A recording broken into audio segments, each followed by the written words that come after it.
Hey there, guys. Welcome back to Mecca Talks Football. Happy New Year's 2025. Hope you had a wonderful New Year's Eve with a lot of fun, partying, and drinking. Hope you're not too hungover today. And even if you are, I hope you spent the day at home resting and recovering.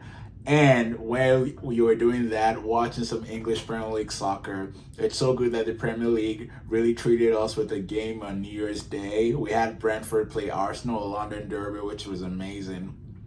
And Arsenal going into this, their second game without their talisman, Bukayo Saka, and they really needed to keep pushing forward, still trying to get Liverpool, because Liverpool, they're just running away with it, right? So it was a really big game, a game that they needed to win, and good thing they did. So coming into the game, the lineup, Rice didn't start because he was ill. That was kind of a surprise. So we had Merino in the midfield with Thomas Partey, and Calafiore is finally back after his injury, so he started in place of Lewis Skelly. And the attacker is a surprising name, Nwaneri, started, which was amazing. I remember 2 years ago he started for Arsenal, and he was the youngest player to play in the Premier League at the time. He was just 15 years old, which was bonkers. So now at 17, he gets a start on that right hand side with Gabriel Jesus at the front line and Martinelli on the left wing. And Brentford's lineup was pretty much unchanged. I think the big one was Yomuluk starting and Kevin Schade was on the bench. So Bryan Mbuemo and Johan Wissel in the line, and the rest of Brentford's lineup was pretty much standard. Flecking made it back. He recovered from that knock he had in the last game, so he started. So the game today was very exciting. Both teams played really well, and Arsenal really pushed Brentford in the game. Arsenal had most of the possession throughout the game. In the first half, they were really in Brentford's other half. Brentford didn't really attack them, even with Mbuemo and Wissa. They really just attacked during those counter attacks.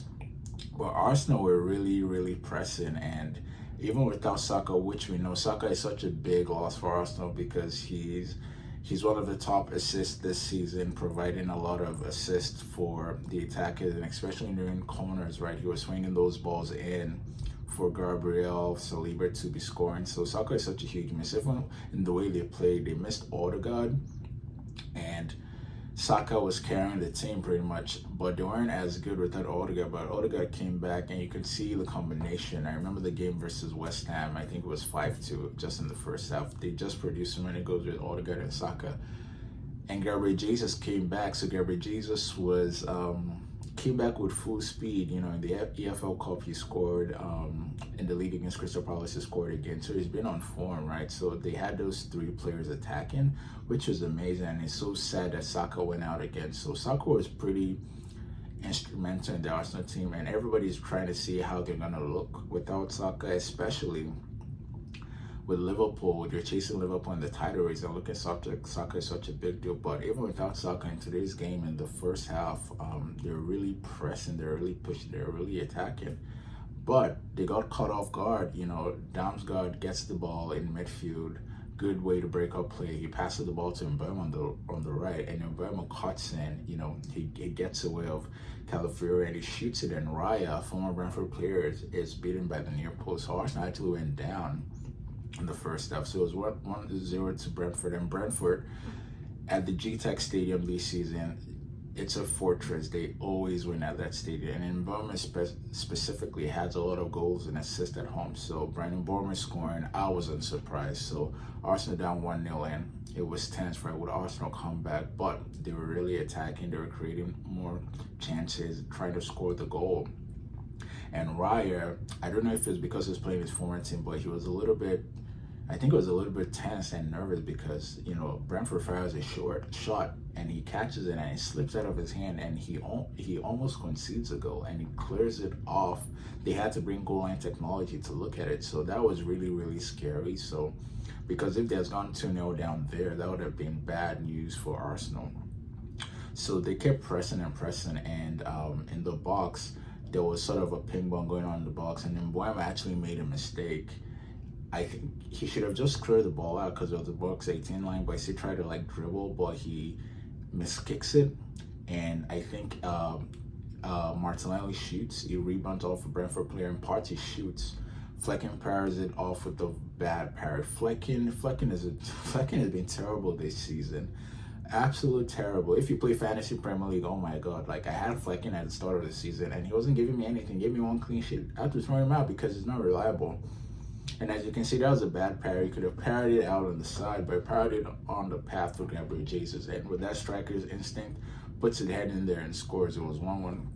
Gabriel Jesus has been on form. He's such a hungry striker. He moves so fast. He's so hungry to make an impact on the team. And post-match, he said if you ask the teammates of Arsenal, they're not surprised with this performance, what he's given the team, because they know every day in training it works pretty hard, and that shows.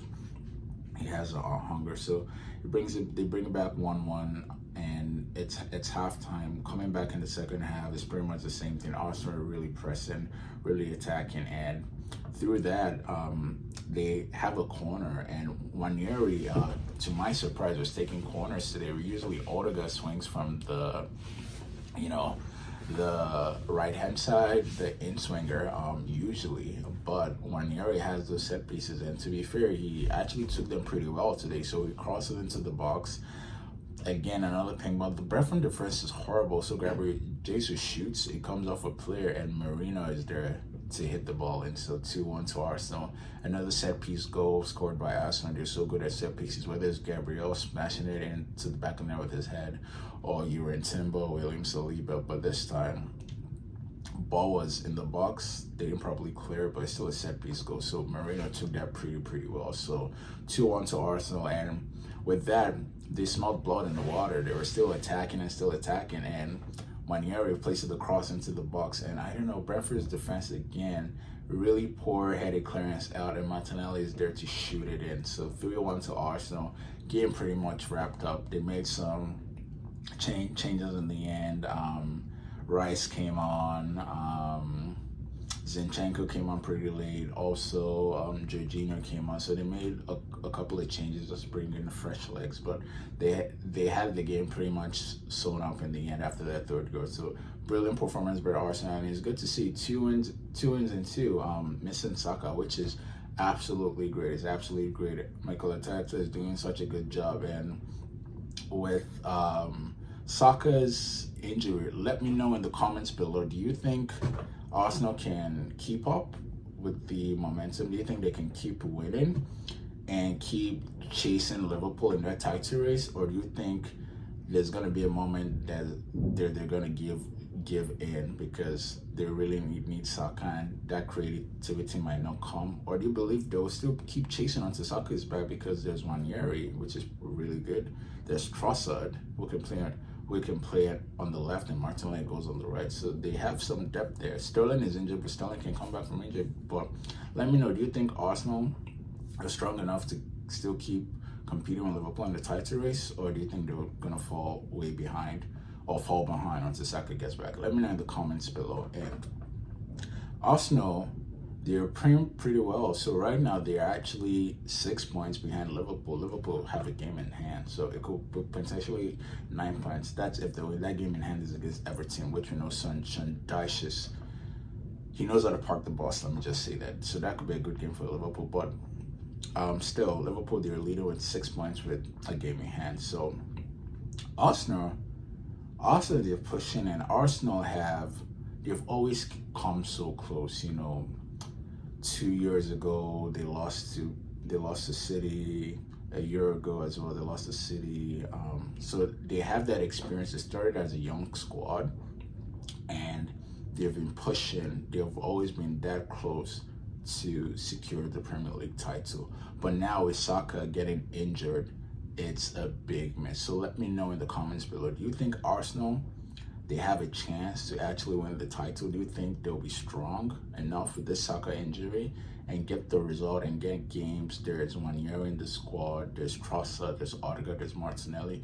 And do you also think Arsenal will make a new signing? Let me know in the comments below. Do you think they would strengthen their squad in January? And do you think they can actually still compete with Liverpool to win the title? Let me know in the comments. Does Arsenal have a chance to win the title this season, or do you think with the Saka injury that's just gonna really hit them, and they could have a chance come next season?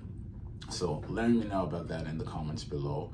And Happy New Year again. It's great to watch Premier League football on the New Year.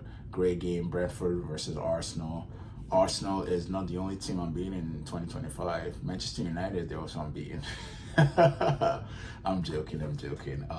But brilliant day of football, amazing. Can't wait for the rest of the Premier League matches to come. Exciting games coming up ahead. And please give this video a like and follow me on my social media. I'm on X at eTalksFootball, and I'm on Instagram at AmericaTalksFootball.